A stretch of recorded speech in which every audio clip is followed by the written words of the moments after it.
So today we're going to be talking about snowboarding, specifically the upcoming season and the gear that I have set to use.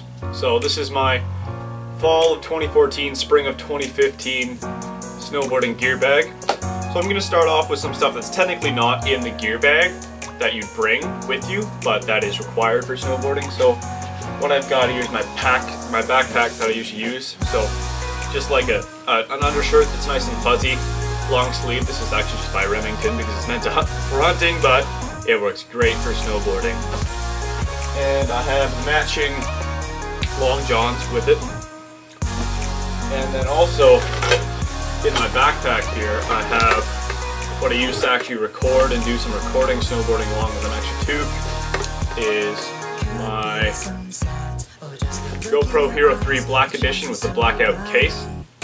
Looks great as a head cam. I've used it before making these style videos, but I think this camera is a little bit of an upgrade. Also in the backpack I have my Abby shovel, which is not used for avalanches, even though I wish I had the opportunity to go to places where I would need one. So I usually just build like jumps and such with it. And the last thing in the backpack is this is a 3-liter Camelback, but from Dakine. This is a pretty nice A-Solo backpack. It rides really well while snowboarding. But that's that. Also, before I get into the gear bag, is your coat is usually not actually part of your gear bag, but it's very important anyways. Mine is a I know it's a Ripzone, but it's Ripzone Triology and a whole bunch of stuff about how warm and crap it is. But it's nice, reflective inside, nice blue color, lots of pockets, especially for when you want like a phone, then headphones going up to your head. Works great. I've had it for a couple years now. Now to start into the actual gear bag, we have the center compartment or helmet compartment, whatever you want to call it. In the pouch on the top, I have snowboard wax. You can rub it on. I always hot wax, but I have it in case I need it on the hill. Also, a little bit of rope. I'm not sure why. Multi-bit screwdriver. This is like a 100%. You need this. So if you ever have to adjust your bindings, I've never actually adjusted my bindings on the hill because I know what I like. It's great for other people many times. A little bit of chapstick, very important. This is I think it's a 3.5mm to 3.5mm auxiliary jack to go from my Android device to my helmet. And then snow pants. These are Ripzone snow pants that match my coat in brand name and quality. They're very nice. Oh wait, actually no, these are Burton, I'm sorry. They don't match at all. And then also in here I have a backup pair of goggles. These are just my old pair of goggles. I think they're Smith optics. They're kind of, they're nice to lend to someone if you need to. And right here I have my main pair of gloves, which is just some $50 Burton mittens. And I always use the wrist straps and they just keep your hands warm. I go through them quite a lot. Then I have my backup pair of gloves, which is a used, kind of ripped up Dakine pair of gloves, which in this glove also doubles as my secondary lens for my main goggle system. Really trying not to get my fingerprints on it here, but it hides in there.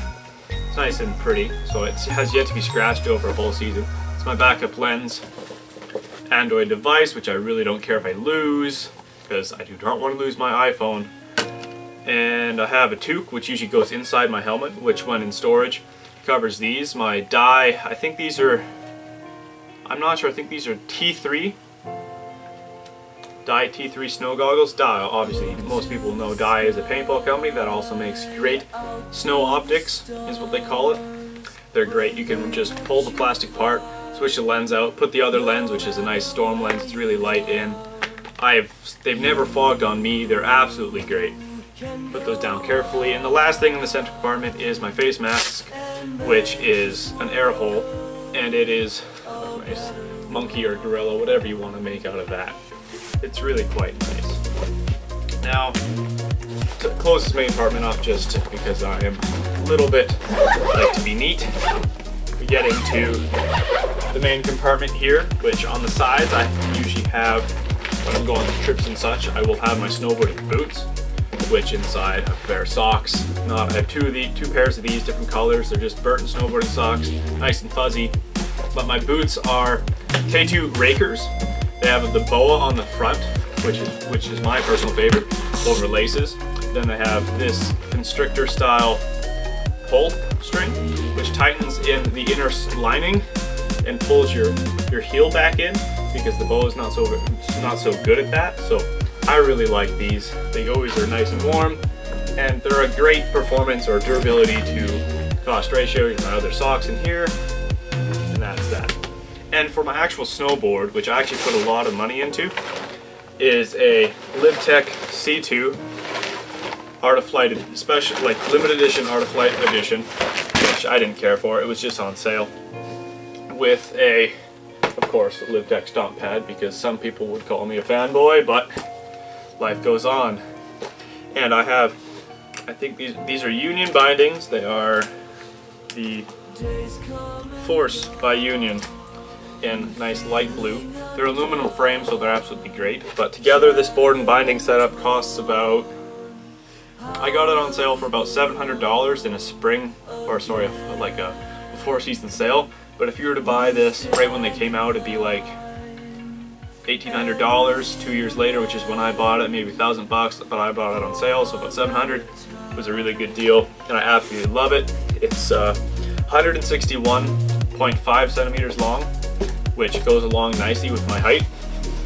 And the bottom is nice contrast with color to just a gray scale background that lots of people really like, and it really stands out because it's like a nice vibrant board, which always goes with everything in mine. So that's that. I'm just gonna put this down for here. The last thing I'm gonna talk about here before we get into some nice B-roll of all these stuff and nice lights and everything is, you might have noticed I haven't shown you a helmet yet. And of course I'm not stupid, so I do always ride with a helmet. Even riding with a helmet, I've had many concussions, so I'm still haven't bought one for the upcoming season, but I know what I want. This is my old helmet, which was a single impact use, which on my last crash of last season, which is when I actually ended it, the whole outside just cracked. And I'll show this in probably a B-roll shot. Cracked, smashed. Front also smashed, which I was trying to duct tape together. It just completely fell apart. And on the foam on the inside, it also just, literally, this is what's supposed to protect your head. It shattered. It just absolutely shattered in the back. Like, there's a piece here, because I don't really care for this, I'm just gonna go like that. And like, it is shattered. Like, that's why you always gotta check these helmets, the single impact ones. If you get an impact and they crack a little bit, I would suggest getting another one, even though at the time I didn't for myself, but still, must have. So that's basically it for the overview. So now I'm just gonna get into some nice B-roll. So it's been great talking to you guys, and I have other gear bag videos. I have one on spring 2014 paintball gear bag, which a lot of people have liked, and also on upcoming gear bag, which is more of a mobile PC gaming, PC laptop bag with a whole bunch of parabolas in it and stuff like that I'm going to show off. And thanks for watching. Enjoy the rest of the video.